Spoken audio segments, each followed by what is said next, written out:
Assalamualaikum warahmatullahi wabarakatuh.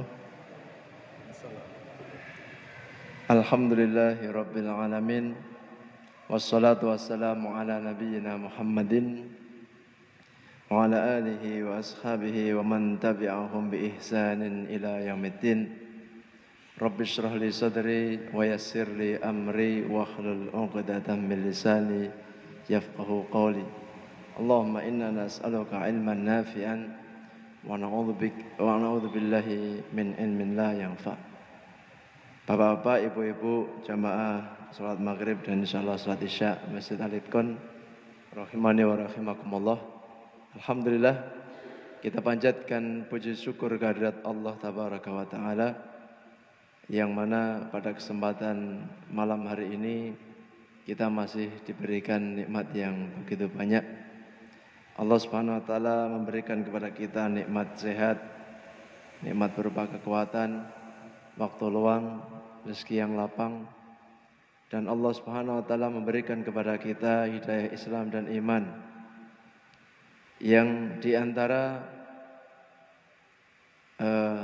karakteristik atau ciri-ciri orang yang di dalam hatinya ada keimanan, diantaranya adalah senang ketika disebutkan nama Allah, sebagaimana di dalam surat Al-Anfal ayat yang kedua, Allah Subhanahu wa taala berfirman, innamal mu'minuna alladzina idza dzukirallahu wajilat qulubuhum. Sungguhnya orang beriman itu apabila disebutkan nama Allah maka ada getaran di dalam hatinya. Maka Nabi SAW mengajari kepada kita banyak sekali zikir-zikir harian, baik zikir yang mutlak ataupun muqayyad, zikir yang kita baca berkenaan dengan kondisi, keadaan, tempat, waktu, dari mulai bangun tidur sampai tidur kembali. Zikir yang kita baca ketika ada satu kejadian, turun hujan, ada angin berembus, ada musibah, hujan berhenti, ketika kita naik kendaraan, di dalamnya kita sebutkan nama Allah. Demikian juga zikir mutlak, bacaan-bacaan kalimat-kalimat thayyibah, tasbih, tahmid, takbir, tahlil, khauqalah, yang kita baca kapanpun, dimanapun ada kesempatan, maka kesemuanya itu akan memberikan dampak pengaruh dalam jiwa kita, dalam hati kita. Secara tidak langsung itu akan memberikan jas. Bukti yang lain juga adalah barangkali contoh, kalau seandainya ada saudara kita sakit, kemudian Allah berikan kesembuhan, kemudian orang itu bercerita, saya kemarin sakit misalnya, saya kemarin sakit pusing selama 7 hari, enggak sembuh-sembuh. Setelah saya minum obat ini, seketika saya sembuh. Dalam hati orang beriman ada perasaan protes kalau seandainya nama Allah tidak disebutkan. Ya.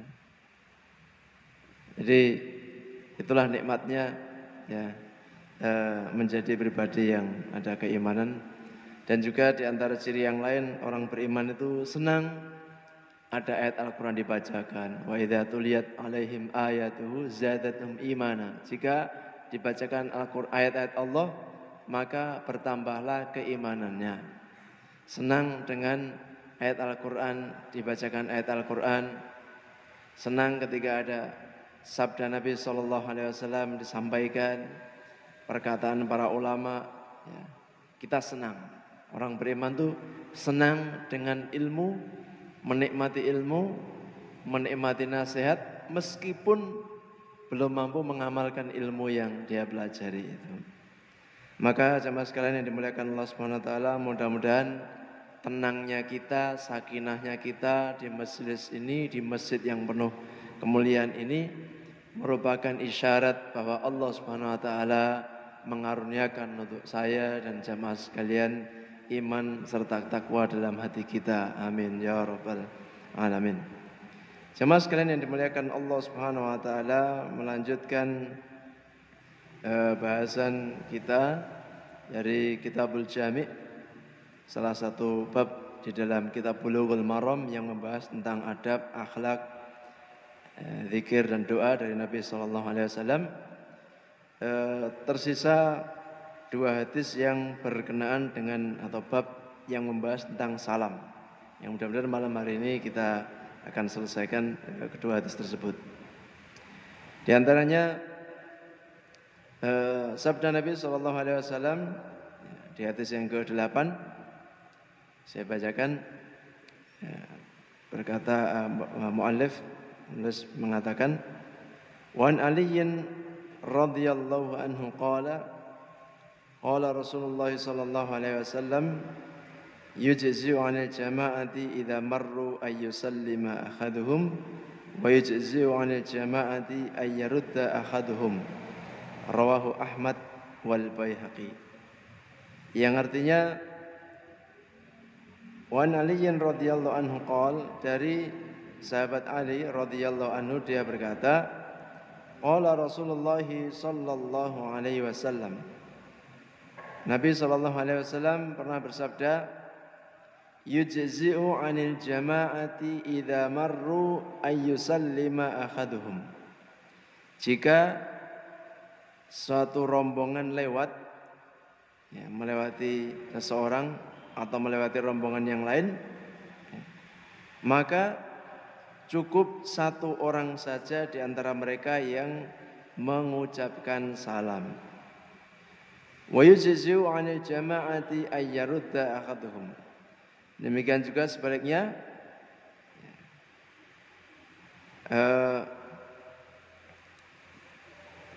apabila suatu rombongan mendapatkan ucapan salam, maka cukup satu orang saja yang menjawab salam, mewakili semuanya. Artinya hadis ini menjelaskan kepada kita semua bahwa ketika ada sekumpulan orang berjalan, bertemu seseorang atau sekumpulan yang lain, maka kalau ada satu orang memulai atau mengucapkan salam, maka itu sudah cukup mewakili bagi rombongan yang lain. Pun demikian dalam kaitannya dengan menjawab salam.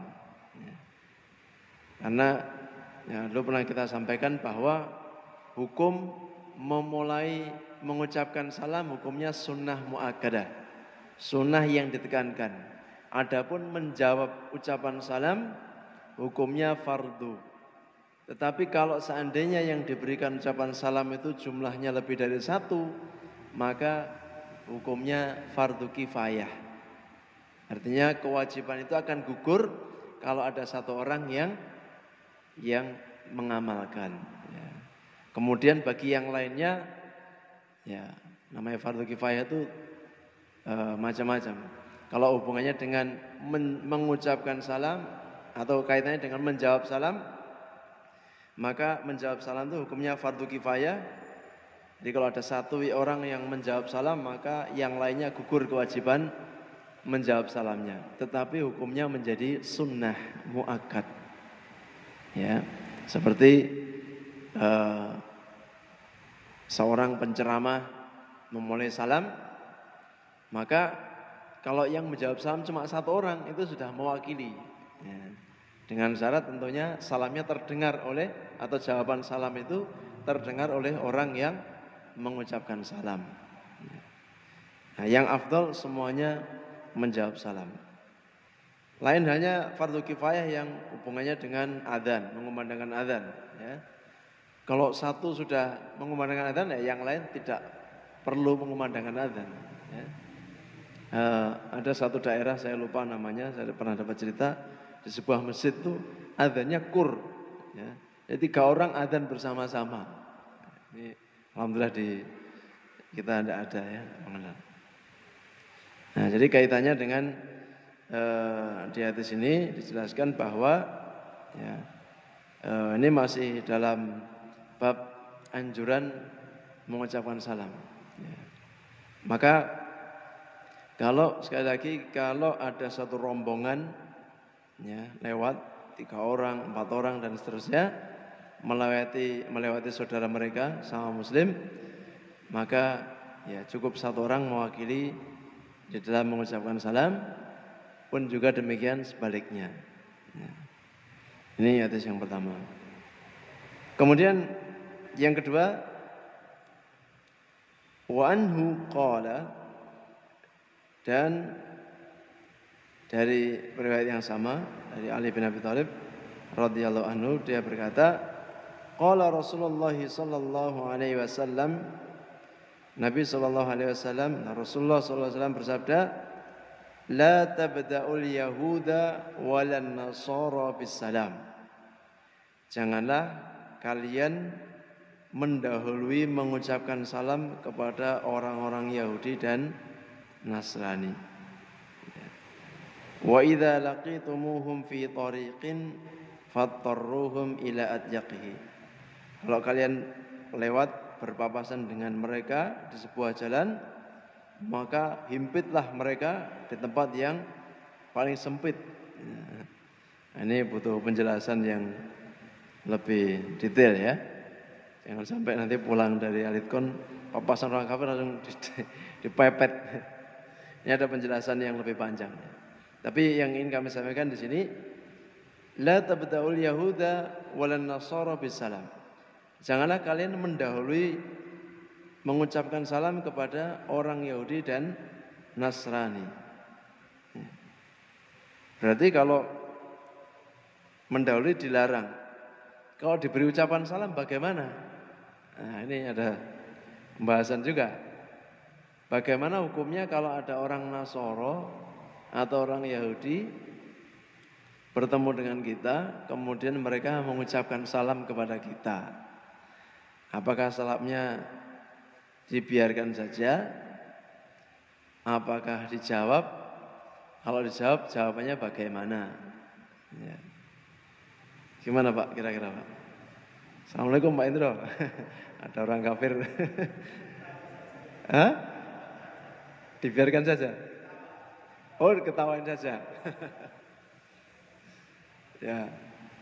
Hari ini kalau di beberapa pertemuan-pertemuan itu orang kafir pun mengucapkan salam ketika memulai berbicara. Ya. Ketika mulai berbicara itu ya salam, ya. Sehingga kalau orang tidak kenal ya dikira muslim dan dijawab salamnya dengan salam, dengan jawaban sebagaimana ya, orang Islam mengucapkan salam. Ya. Di tahun 99 ya, ada sebuah seminar di Yogyakarta, di UGM sana, seminar. Salah satu keynote speakernya itu pengamat politik dari Jerman atau mana, tapi bisa berbahasa Indonesia. Ya. Jadi yang mengucapkan salam, ya insya Allah, ya alhamdulillah. Oke, lafaz-lafaz yang biasa diucapkan orang Muslim pun fasih, gitu ya, fasih. Bukan hal janggal. Kalau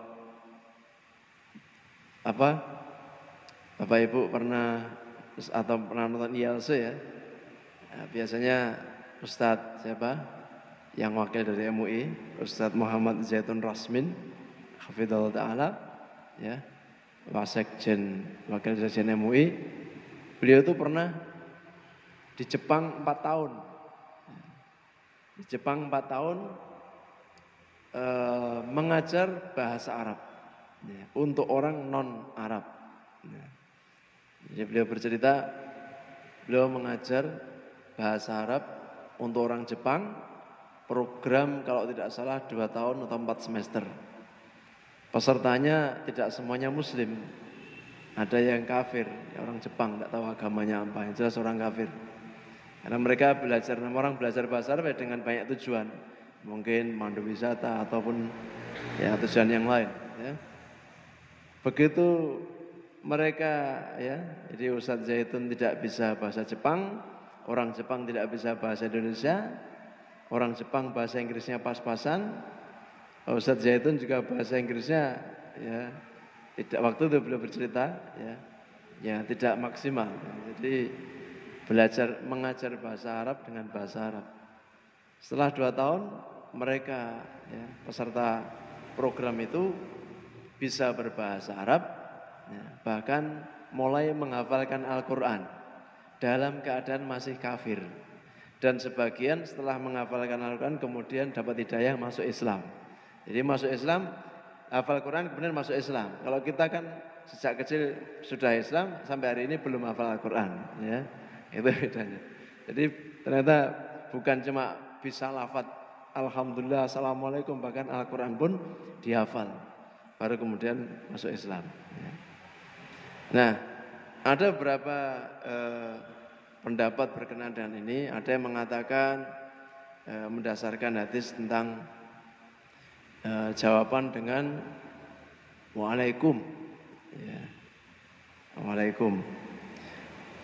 Nah, ini sebenarnya lebih tepatnya kalimat jawaban Waalaikum itu ketika mereka memberikan ucapan buruk kepada kita, misalnya Assalamualaikum, ya. Semoga ya, kecelakaan untuk kalian, ya. Nah, maka jawabannya Waalaikum. Salah seorang Syekh Muhammad bin Shalih Al-Utsaimin rahimahullah ta'ala, beliau menjawab, boleh menjawab ucapan salam orang kafir dengan jawaban Waalaikumsalam, ya. Nah, yang saya ingat dari penjelasan beliau, karena ya yang dilarang adalah la tabta'ul yahuda wala nasara bisalam. Yang dilarang adalah mendahului mengucapkan salam, ya. Yang kedua, kalau menjawab salam, ya, menjawab salam maka hukumnya boleh, ya. Dengan ada beberapa ketentuan, diantaranya ini hanya boleh untuk orang Yahudi dan Nasrani, ya. Yang kedua, yang dibolehkan untuk kita hanya mendoakan keselamatan saja. Waalaikumsalam. Tapi warahmatullahi wabarakatuh tidak boleh. Karena kalau selamatan itu sifatnya umum, kata beliau. Nanti silahkan dibuka kembali kalau bagi yang ingin mendapatkan penjelasan di Syarah Riyadhus Shalihin yang disyarah oleh Syekh Muhammad bin Shalih Al-Utsaimin, ya. Tapi yang enggak boleh warahmatullahi wabarakatuh. Nah, itu 2 hadis yang berkenaan dengan salam yang ada di Kitabul Jami', Kitabul Bulughul Maram. Kemudian kami ingin menutup atau mengakhiri bab salam ini dengan membacakan beberapa ringkasan yang saya ambil dari kitab Ensiklopedia Adab Islam, ringkasan tentang bab salam, ya. Karena hal ini harus selalu kita pelajari dan kita amalkan. Ini amalan yang ringan, ya. Menyebarkan salam itu termasuk amalan yang ringan, tetapi kita, bahkan mungkin saya sendiri mungkin belum maksimal di dalam mengamalkan. Padahal ayat Al-Quran maupun hadis Nabi SAW yang berkenaan dengan salam itu jumlahnya amat sangat banyak dan sangat detail, ya. Tetapi dalam pelaksanaannya itu kita masih sangat minim. Bahkan tidak sedikit di antara kaum muslimin itu untuk sekedar mengucapkan salam saja harus pilih-pilih orang, ya. Orangnya harus dikenal, orangnya harus dikenal baik. Bahkan ya nyun sewu, sebagian sampai mau mengucapkan salam tuh kalau podo golongane, ya. Sama penampilannya, sama pengajiannya, sama ustadznya itu baru mau mengucapkan salam. Kalau beda ustadz tidak mau mengucapkan salam. Walaupun dulu mungkin konco SD, teman SMP, atau mungkin teman TPA. Tapi kalau sudah dewasa, kelompok kajiannya berbeda, ormasnya berbeda, yayasannya berbeda, tidak mau mengucapkan salam. Dan itu adalah ulahnya syaitan, ya. Syaitan itu paling senang dengan perselisihan, ya. Siapapun yang berselisih, setan akan masuk di dalamnya untuk memperparah perselisihan itu. Suami istri, orang tua anak, mertua menantu, tetangga, jamaah, sama ustadz, sama jamaah pengajian, sama ormas. Bagaimana dicari-carikan alasan oleh setan supaya berpecah belah. Nah, dan ini harus kita lawan. Ya. Hari ini ya, tidak mungkin kita memaksakan orang untuk sama persis dengan kita. Ya. Maunya hawa nafsu seseorang itu kalau bisa orang Islam itu podo kabeh. Ya. Penampilannya sama, cara ibadahnya sama, gurune sama, itu baru kemudian erat.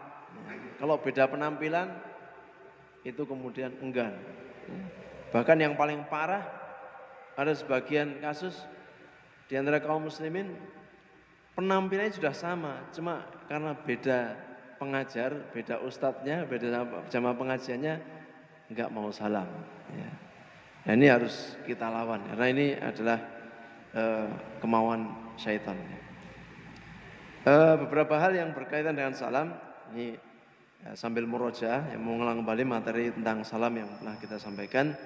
Pertama tentang anjuran menyebarluaskan salam. Ya, anjuran tentang menyebarluaskan salam. Nabi SAW pernah bersabda, "Afshus salam wa at'imut ta'am wasilul arham wa sallu bil laili wan nasu niyam tadkhulul jannata bisalam." Ya, jadi hadisnya bersaja ya. Ayyuhan nas afshus salam, tebarkan salam. At'imut ta'am, berilah makan. Ya. Ini dalil dianjurkannya mentraktir. Ya. Dianjurkannya mentraktir. Alhamdulillah hari ini banyak masjid-masjid, ya, banyak tempat-tempat yang berbagi makanan itu suatu hal yang biasa, apalagi di bulan Ramadan. Ya. At'imu ta'am wasilul arham, sambunglah kekerabatan. Ya. Dan hari ini kondisinya makin miris. Ya. Hari ini orang sudah tidak terlalu kenal siapa kerabatnya, siapa dulur-dulurnya, tidak kenal. Ya. Paling-paling cuma ngerti kan si dulurku pernah ya pokoknya ya. Aku pernah diajak orang tuaku ke sana, ke sini, tapi nggak ngerti jalur jalur kekerabatannya. Ya. Masih mending orang zaman dahulu. Ya. Nggak ada motor, silaturahim naik sepeda. Kalau perlu nyarter dokar. Ya. Tapi bisa kemana-mana. Hari ini jalan lempeng, mobil banyak, ada taksi online dan sebagainya, itu enggak kemana-mana. Ya. Bahkan ada handphone juga enggak telepon siapa-siapa. Ya. Kerabatnya enggak ditelepon, apalagi dengan alasan lockdown tambah, ya, makin enggak ada silaturahim lagi. Nah, jadi sebarkan salam, berilah makan, sambunglah kerabatan, sallu bil laili wan nasu niyam, salat malam pada saat kebanyakan orang sedang tidur, maka di antara balasannya tadkhulul jannata bisalam. Niscaya kalian akan masuk surga dengan penuh keselamatan. Kemudian dalam hadis yang lain, salah seorang sahabat bertanya kepada Nabi sallallahu alaihi wasallam, "Ya Rasulullah, tunjukkan kepadaku amalan Islam yang mana yang terbaik?" Kata Nabi sallallahu alaihi wasallam, "Tut'imu ta'am," engkau memberi makan, wa taqra'us salam ala man arafta wa man lam ta'rif, yaitu engkau mengucapkan salam kepada orang yang kamu kenal maupun tidak kamu kenal. Nah ini Pak, ini Masya Allah, ini mengucapkan salam kepada orang yang kamu kenal maupun tidak kamu kenal. Artinya selama kita yakin orang yang kita temui itu Islam, ya, Muslim, meskipun kita tidak kenal, tidak tahu namanya, tidak tahu dia dari mana berasal, tapi kita yakin. Contohnya bubaran sholat Jumat, ya, bubaran pengajian, tabligh akbar, sholat Id, kan ketemu orang yang jelas-jelas dari masjid, maka kita dianjurkan mengucapkan salam. Apalagi orang yang kita kenal, ya, apalagi orang yang kita kenal, karena ini adalah babnya bab permulaan. Ya. Selepas itu, selebihnya setelah kita mengucapkan salam, Islam mendorong kita, agama kita mendorong kita untuk saling ta'aruf, saling kenal mengenal. Nah ini PR bagi kita semua, termasuk saya. Ini kok nampaknya dari para jamaah ini belum semuanya saya kenal, padahal saya kesini tiap 2 pekan sekali. Kok ada yang saya belum mengenal. Ya. Harusnya kan salam kemudian kenal. Ya. Dan setelah kenal ya diingat, bukan dilupakan. Ya. Saya dulu punya kenalan, ada orang itu setiap ketemu saya, ya ketemu saya kemudian kenalan, terpisah berapa hari kemudian ketemu, assalamualaikum Pak Fulan. Sebentar, ente siapa namanya? Itu sampai tak hitung 3 kali itu. Ketemu lagi, berpisah 1 pekan, tanya, Ismak, namamu siapa? Tanya gitu ya. Jadi dikenal. Kemudian yang kedua, seorang memulai salam pada orang yang ia jumpai. Ya. Maka hadis yang dipilih oleh Al-Imam Ibnu Hajar Al-Asqalani dalam kitab Riyadhus Shalihin, bahwa di antara 6 hak seorang muslim dari sekian banyak hak yang lainnya, yang pertama kata beliau, ya, hakul muslimi ila laqilahu fasallim alaihi. Jika kita bertemu saudara kita maka ucapkan salam. Jadi yang dianjurkan itu termasuk hak seorang muslim adalah mendapatkan ucapan salam. Karena dalam hadis riwayat yang lain itu ada redaksi raddus salam, menjawab salam. Nah, kalau menjawab salam semua sepakat itu hukumnya wajib, tapi memulai salam, nah, itu yang afdol. Jadi kita dianjurkan untuk memulai mengucapkan salam. Dan itu termasuk diantara hak seorang muslim yang wajib ditunaikan oleh muslim yang lainnya. Kemudian yang berikutnya wajib menjawab salam, ya ini sudah ya. Wajib menjawab salam bagi orang yang diberi salam. Ya.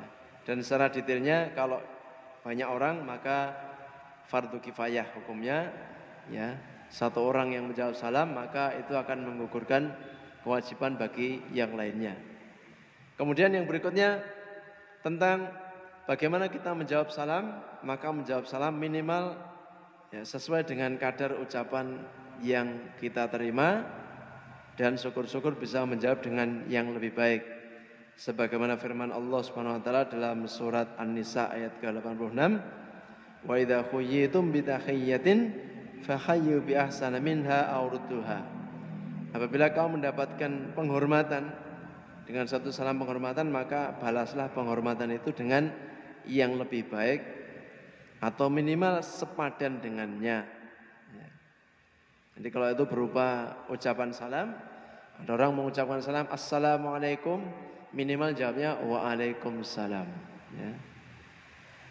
Waalaikumsalam apa waalaikumsalam? Ya.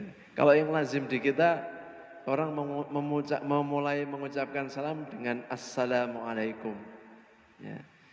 Ada redaksi yang lain salamullahi alaikum, ya, atau salamun alaikum, tapi ini tidak populer di kita. Ya. Kalau secara bahasa, kalau ucapan assalamualaikum berarti jawabnya waalaikumsalam.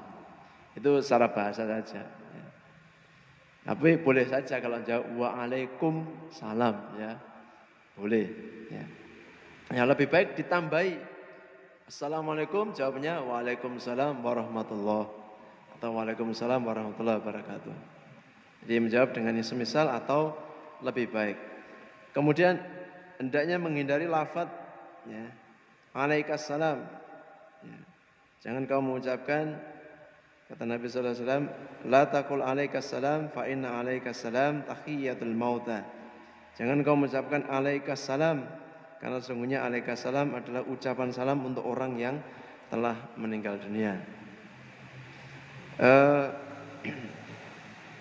Kemudian bab berikutnya, ya, orang yang lebih muda memberi salam kepada orang yang lebih tua, ya, anjurannya, walaupun boleh sebaliknya.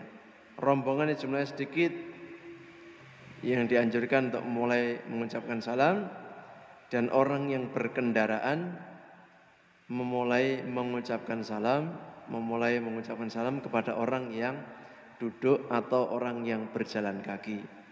Orang yang berjalan mengucapkan salam kepada orang yang duduk, kemudian orang yang berkendara memulai mengucapkan salam pada yang berjalan kaki ataupun yang duduk. Orang yang kendaraannya lebih bagus, ya, memberi salam kepada kendaraannya yang lebih sederhana. Ya. Anggaplah bagus dan sederhana itu secara umum jumlah rodanya. Ya. Jadi kalau rodanya atau motor rodanya 2 pakai mesin, mengucapkan salam kepada roda 2 yang enggak pakai mesin. Ya. Atau rodanya 4, mengucapkan salam pada yang rodanya 2 atau sepeda. Ya. Walaupun wala-wali zaman, ya, sekarang harga kendaraan tidak dilihat dari jumlah ban. Ya. Ini sekarang beberapa hari ini lagi viral sepeda. Ya. Kemudian dapat kiriman foto di sebuah toko, ya, sebuah pedagang sepeda, ada sepeda dipajang itu harganya semuanya di atas 100 juta. Ya. Nah, kalau buka OLX atau toko online, ya, ada mobil itu dijual dengan harga 7 juta, 8 juta, ya. Ya, mobil enggak tahu tahun enggak enak gitu ya. 11 juta, ya. Pokoknya wujudnya mobil banyak utuh, tapi STNK mati, ya. Pajak lama enggak dibayar, ya. Platnya mungkin jauh dari sana. Ya. Sepeda motor juga sama. Ya, sepeda motor ada yang harganya 500 juta, ya. Bahkan sepeda ada yang sampai 1, sekian M, ya. 1 miliar. Tapi intinya kaidah umumnya yang naik mobil menyapa yang naik motor. Kemudian berikutnya di antara keutamaan kesempurnaan salam adalah kalau memungkinkan dengan berjabat tangan. Karena Nabi sallallahu alaihi wasallam bersabda,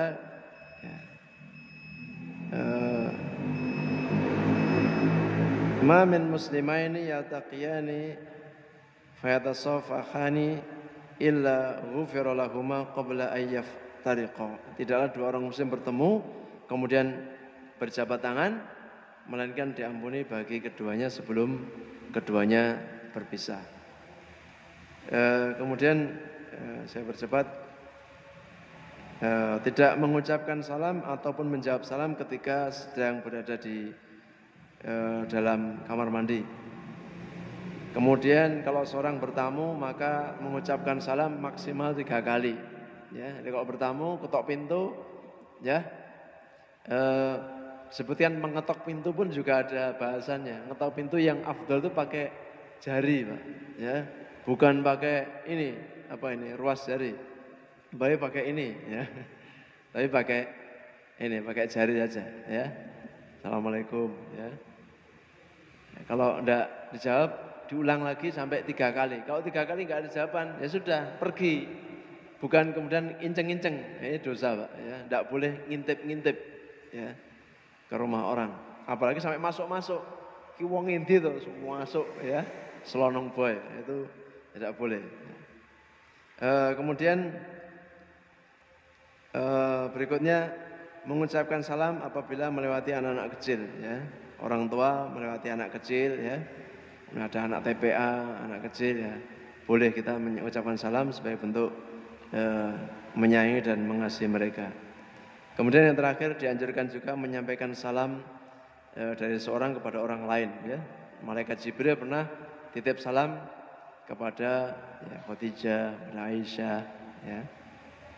Dan ya boleh titip salam, ya, sebagai bentuk memuliakan, ya, walaupun tidak ketemu langsung, ya. Ada cerita Pak A.R. Fakhrudin, ya, rahimahullah, ya. Pak A.R. Fakhrudin itu pernah beliau safar ke Kalimantan kalau tidak salah, ya. Jika dari Kalimantan ketemu dengan orang yang sama-sama dari mana, Papringan atau daerah Jogja itu. Terus ketemu, rumahnya mana Pak sini? Saya punya saudara tempatnya di sini gitu ya. Pak, nanti kalau Pak jenengan pulang titip salam ya. Titip salam. Apa yang dilakukan oleh Pak R. Fahrudin begitu turun di stasiun Lempuyangan itu nggak langsung ke rumahnya, langsung dicari itu rumah yang apa dititipi salam itu ya. Diketemu cuma sekedar menyampaikan ada titipan salam dari Fulan di Kalimantan. Ya, luar biasa ya. Makanya Allah memuliakan ya, orang-orang seperti ini ya. Jadi kadang-kadang walaupun guyonan pun diseriusi ya. Diseriusi ya. Tapi titip salam. Tapi jangan pakai WhatsApp ya. Ini apa? Kalau pakai WhatsApp sekarang bisa langsung ya. Jadi WhatsAppan gini ya. Gimana kabarnya? Baik ya. Saya WhatsAppan sama Pak Indro jarak jauh, kemudian Pak Indro tiap salam buat Bang Novel. Ya kan bisa salam sendiri ya. Beda kalau ketemu langsung ya. Ketemu langsung salamnya disampaikan dengan ketemu. Sudah masuk waktu Isya, insyaallah kita akhiri bahasan kita pada kesempatan malam hari ini dengan bacaan kafaratul majlis. Subhanakallahumma bihamdika asyhadu an la ilaha illa anta astaghfiruka wa atubu ilaik. Assalamualaikum warahmatullahi wabarakatuh.